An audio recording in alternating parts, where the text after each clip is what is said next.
You know that classic Silicon Valley dream, right? The idea of building a billion-dollar unicorn company? Well, what if that's not the only path to success?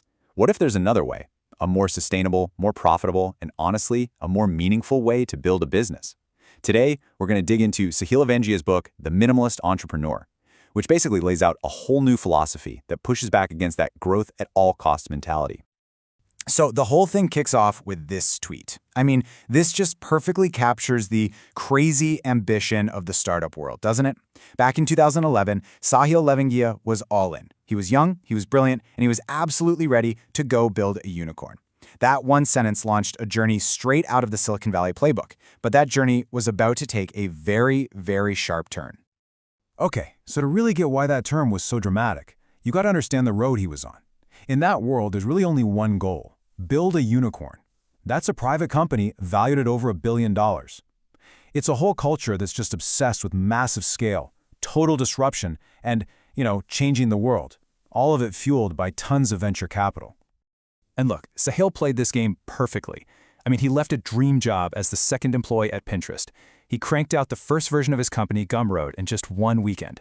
Then he's walking down the legendary Sand Hill Road and raises over $8 million from the same VCs that back giants like Google and Facebook.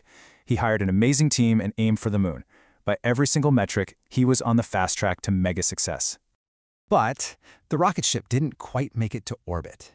Its trajectory started to level off. And that chase for unicorn status, the very definition of success he was after, it just came to this sudden, really painful stop. And this, right here, is where the story gets really, really interesting, because what looked like a total failure on the outside was actually the start of something completely new. Let's talk numbers, because they don't lie. $10 million in venture capital had been spent, and that explosive hockey stick growth that investors demand, it just wasn't happening. In the cold, hard math of venture capital, this meant one thing: the company was off the unicorn track. The chase was officially over. And the fallout from that, it was brutal. After 9 months of trying and failing to raise more money, Sahil had to lay off 75% of his team. These weren't just employees. Many of them were his good friends. He talks about feeling like a complete and utter failure. The big Silicon Valley dream had pretty much become a nightmare. By all the standard rules, the business had failed. But wait, then you see this number. In the year after this so-called failure, while Sahil was basically running the company by himself, Gumroad sent $40 million to its creators. So let me get this straight. It was a failure to investors, but it was helping thousands of people make a living from their work. It wasn't a failure to its customers at all. It was a thriving, incredibly valuable business. And that is the light bulb moment, right there. This crazy contrast between being a VC failure but a huge customer success forced this massive question. What if the entire framework for success, the billion-dollar valuation, the crazy growth, the giant team, what if that scoreboard was just wrong?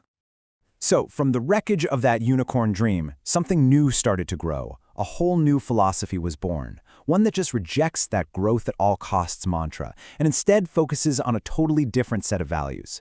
Longevia calls it the minimalist way. Okay, so what is a minimalist entrepreneur? What does that even mean? Well, it's a founder who basically flips the entire script. Instead of chasing a high valuation, they chase profitability. Instead of scaling no matter what, they focus on building a business that can last. And instead of trying to change the entire world, they focus on making a real, tangible impact for a specific community they care about. This chart just lays it all out, plain and simple. You've got the unicorn chaser, funded by VCs, and their main success metric is valuation. Then you have the minimalist entrepreneur, funded by actual paying customers, and their success is measured by the freedom and impact they create. It's a fundamental shift from selling your company to investors to selling a great product to customers, period. And this quote from the book, it just nails it. Profit isn't some nice bonus you get at the end. It's the literal oxygen a business needs to breathe, to survive, to thrive. VC-backed companies can afford to burn through cash for years, but a minimalist business aims to be profitable right from the start, because that's what buys you your freedom and your independence.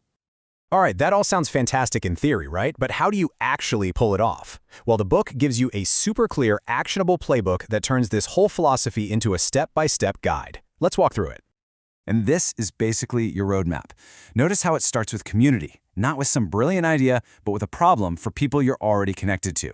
Then you build as little as possible to solve it. Seriously, sell to your first 100 customers not just for the money, but to learn from them. You market by being authentic, by sharing your real story. And finally, and this is so important, you grow mindfully, so your business serves your life, not the other way around.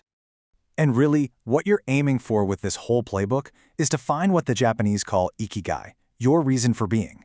It's that beautiful sweet spot, that magic intersection where what you love doing, what you're great at, what the world actually needs, and what you can get paid for all just click. This isn't just about building a company. It's about building a life that has purpose.